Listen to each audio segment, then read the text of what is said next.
Si Patrick Tulfo sa Rapido ni Tulfo. Rapido ni Tulfo. Attorney, another question po with regards naman dito sa pinagtatalunan na kung saan itong si Senator Marcoleta pinipilit na mapasok sa Witness Protection Program itong ang mag-asawang Diskaya.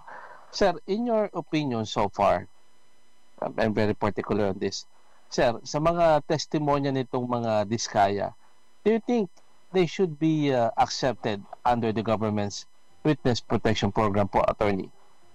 Ito, Patrick, hindi ko opinion ito.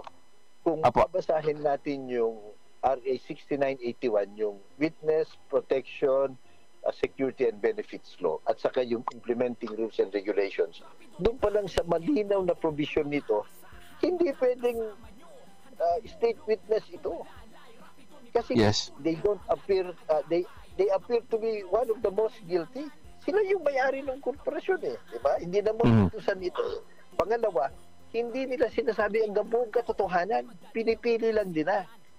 Pangatlo, ngayon nakikita natin paiba-iba. At tama naman yung sinasabi ng DOJ na, ibalik nila yung pera.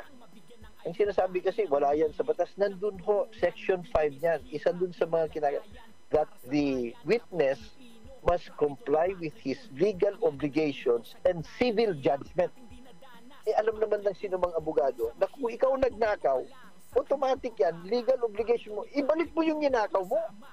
Kung babasahin lamang po niya ang Section 3 at Section 10 ng Republic Act 6981, wala pong binabanggit doon na restitution, yung pagsusoli.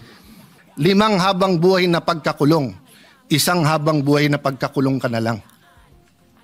Ngayon yung sinasabing kailangan isoli yung pera, I agree with that.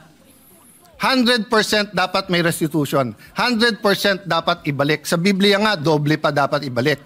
Ito lang po ang tanong. Wala sa batas yun Wala sa batas.